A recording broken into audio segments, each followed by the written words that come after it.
Welcome back, guys. My name's Eli. This is Sary with Wealth Partners Realty Group. Hello. And this is the first video to our playlist or series of how to purchase a home. A lot of you guys have had a lot of questions, and we worked with quite a few clients that during the process, it gets kind of hectic. Yeah, and sometimes I feel like when we have just a one-on, like just a regular phone conversation, I'm throwing A lot of everything information. at them, and it's a little bit overwhelming. So I feel like this playlist or series that we're doing is really going to help break that down so it's not so incredibly overwhelming. We're going to do topic one by one. Yeah. Today is actually the first step that you have to do, because a lot of people come to us and are like, hey, I want to buy a house. What do I have to do first? And a lot of them are kind of thrown off a little bit until I explain, like, hey, we can't really go shop around for houses, because Right. let's say we go look at a house. Let's say we're looking at this house and you fall in love, and then we go do an application, and then we find out you can't qualify it, whether it be your debt to income ratio, your credit. I don't want to break your heart. Yeah. So we like to get you pre-approved first. Mm-hmm. The pre-approval will get us an amount that we're approved for, and as well as we can break down payments. We don't have to use the whole thing, or we do. We'll get into that later. But with that, we're able to go narrow down the house search, because San Antonio is so big. We're like I think we're like the 9th largest city growing right now. I think so. Traffic is insane in the whole United States. So we're growing. So Yeah. if people are telling you, hey, we're San Antonio, we're right here, military city. So that's Yeah. going to be great. And I like when he's saying pre-approval, excuse me. When we're saying pre-approval, I like that we do that instead of a pre-qualification. And if you don't know the difference, a pre-qualification is just pretty much like what you put on the application, and they'll just give you like an approval amount or a qualified amount based on that information. When we do a pre-approval, you're submitting those docs to kind of back that up. So the loan officer has already done their initial review. So when you're looking at a pre-approval, they've already kind of done a little bit of that homework. So, we don't want to say, hey, you're pre-qualified for 300. And then when the documents come in, you're really more like at a 250 or 275, because then we go into the same scenario that Eli was talking about, where we already showed you beautiful houses at that price, and you can't qualify for that. So with that, the documents, like, what do you mean? What kind of documents are they looking at to get a better understanding? So typically when we submit an application, it's going to be like your driver's license, your social, your pay stubs. If you're self-employed, your taxes, your last 2 years of taxes. Sometimes they'll ask for W-2s, just different, documents that are going to pretty much back up what you put on your application. Yeah. And for some of you guys, it can be more than other things. Like some people I've gotten, let's say child support. You may have to submit bank statements and documents for your child support. Or if you're on a low income, SSI, or you're retired, you may have to submit those paperwork too. So pretty much it's just validating the application on the numbers you said you have. Yeah. To make sure that's really what you have. Right. So that's like the main thing. They might ask for your bank statements because they need to see what kind of money you have in savings, if you're going to be able to do the down payment or not. We'll get into other things like down payment assistance, different types of loans. This specifically, we just want to talk about applying. And so this is like the initial. Yeah, because there's a lot of lenders out there. And then, so that's something I want to talk about today. There's a lot of lenders that you can go with. You can probably, whether it's pre-owned or new construction. You can probably go online and you just see an ad for like Rocket Mortgage or something. So like there's different lenders out there, but the difference between the lenders that we found out on my side is a lot of them, they have fees. So that's one thing, because a lot of them can kind of approve you for the same thing, for the same loan type. Some of them are a little bit different, which is why I hope a lot of you have come to us, because from our experience and our connections with the people we work, we don't tend to jump around and work with different people. We tend to go back to the people we worked with before, because they did such a good job with previous clients. We know what they're looking for. We know how they work. Again, we're not loan officers. They're loan officers. So they have a different license that we need to rely on their knowledge. The thing is, every lender, loan officer is also different too, because a lot of them have different experiences, different knowledge. This loan officer may tell you, hey, you're denied, but this loan officer may be like, hey, no, all you have to do is this, or you didn't see this, and they can get you approved. So the loan officers we work with, I only have 3 that I work with on a consistent basis. Sary is pretty much the same way, but we work with them because we trust their knowledge, their experience, and we trust their lending company and the process. And process is such a big thing for us as well, because, at this point in our process, for example, we've already had the buyer's consultation. Yeah. We've either connected you with the lender, or maybe even looked at your pre-qualification or pre-approval if you went out with somebody else.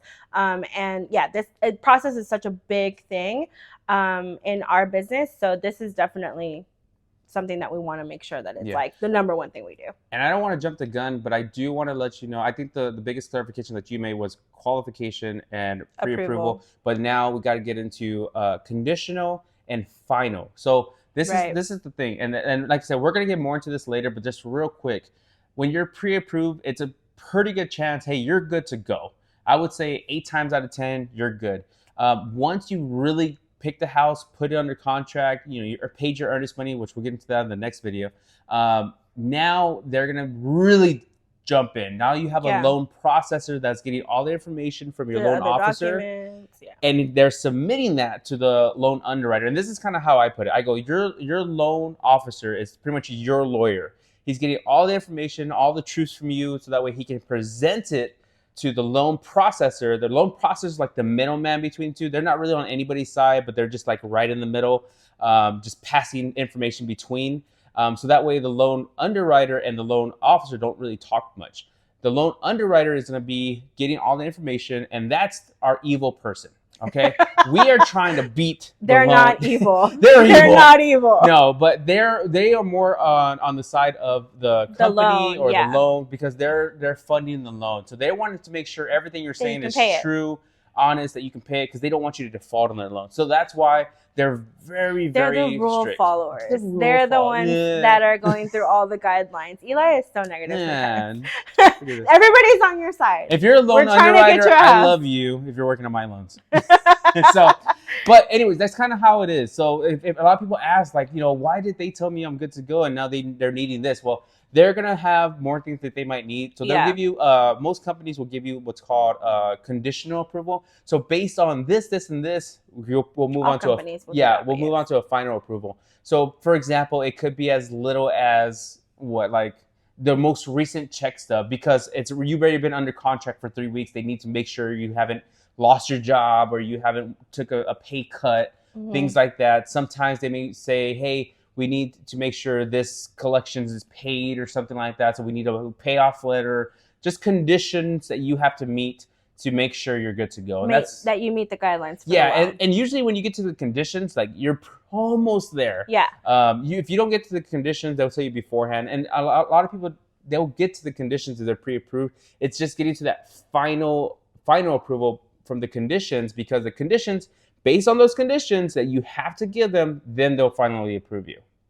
And it gets really stressful. So. Does, because you don't get answers. Sometimes they don't answer the phone. Yeah. And it's like I said, you have to go through the loan officer, that goes through the loan processor, that goes through the underwriter. And we don't even talk to the underwriter sometimes. Like, they're hiding in their bat caves, making evil plans for you. And they're trying to figure So they're trying to figure things out on their side to make sure they can fund your loan. But eventually you'll get a text or an email saying final approval. And then that's when you can really celebrate. You can dance a little bit. But we're not there yet. We're still at the pre-approval part. I think a lot of people are like, well, then why am I going through the whole process? Like, can I just go through the process and get the final approval and then you can't, because they need to know what house you're getting. They need to know when the move-in time, because the rates change and things like that. It's a lot of juggling. It's a process. A lot of juggling. So that's like one of the biggest things. Yeah, and it can get really hectic, which is why we're, creating this series. And, my wonderful husband sometimes goes off a rant if he has a client that he's dealing with an evil underwriter, which he is right now. I've had a couple. But anyways, the whole point of this is to, really stress the fact that process is important. And the number one step in our process, plus besides our buyer, consultation, is to get you pre-approved. Yeah. So when you submit that application, make sure that all your documents are recent, that everything that, they're asking you for, you submit, because that's going to reduce the amount of conditions that they're going to give you later on. So you want to make sure that when you're submitting documents and when you're doing the application, everything's really being honest and accurate. That's the best way to do it from the beginning. If you have child support payments or you receive child support or anything else that's like extra, just make sure that you ask questions before you submit that. And that's my second tip, honestly. In this like whole process, you always want to ask your realtor and your loan officer from the very beginning before you do anything. So we're actually not the next video, but I think the following video we're gonna have, it's called the do's and don'ts. this is a very important video, especially if you're getting started, because you would not believe how many times we are working with the client, and they're awesome, but for some reason when we tell them don't do something, they end up doing it.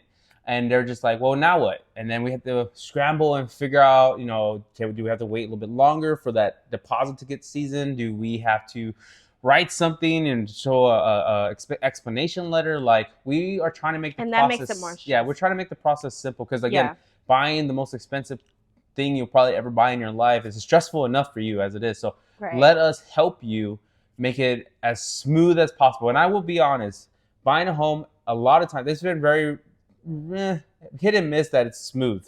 Like, you're gonna have some bumps in the road, maybe some delays. It's not gonna be perfect. That's the expectation, because I think a lot of people they'll set the expectation like, buy a house is so simple and easy. As long as you make the income and credit, you're good. And you think, hey, I have a great credit score, I have great income, and I'm good to go. But that's just the start.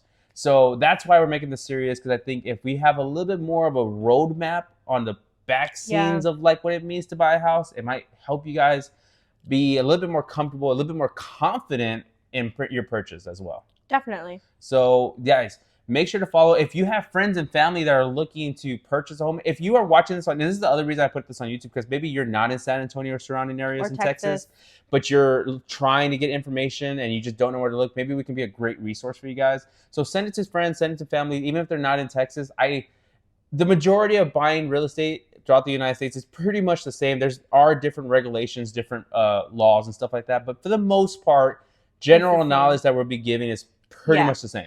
And if you, for whatever reason, are looking for, you know, purchasing in Texas or even out of Texas, reach out to us anyway. We have referral partners all over the U.S. So we would love to help you guys regardless. Yeah. Even if we're not the ones actually going to be working on your loan. Yeah. But if you're moving to Texas, it better be us.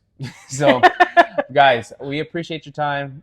Again, as you're going through this, have a notebook, an iPad, write down notes, write down questions that pop up. It's like, oh, what do he mean by this? Because sometimes we might use real estate words that we don't mean to. It's just kind of habit. So if we don't understand, like if I say NHO and you're like, what's an NHO? Right. Write that down and text me when I wake up at 8 o'clock instead of 3 o'clock in the morning. Don't text me at 3 o'clock in the morning, but text me and say, hey, Eli, I saw your video.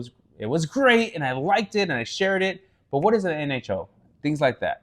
You know, so we can kind of talk about that. That's like the main thing, is just information to give you the confidence you need. Or they can leave it in the comments. You can just, I totally forgot that was a thing. Put it in the comments. Put it in the comments like, hey, what did you mean by this? Or also things that if we haven't made a video on it yet, because like we're not going to every day put out a video. We're going to try. I want to get the list out as fast as possible. But if there's a question or something you saw on TikTok and you're like, is this true? Because that's what it's funny because I get a lot of people from TikTok as clients. Yes. But there's a lot of bad information on TikTok out there too. So be careful. I'm not saying I'm the above all, be all of all realtors. I'm still learning too, but I feel like I have great team surrounding me. I have a great broker that I can always rely on. So I feel like we're pretty solid. Yeah, definitely. So anything else? No, I think we covered. We're good? Okay. Probably a little too much, but you know, like I said. Yeah. So if you had nothing else to get from this video, you have to apply first. That's literally what it is. You have to apply first.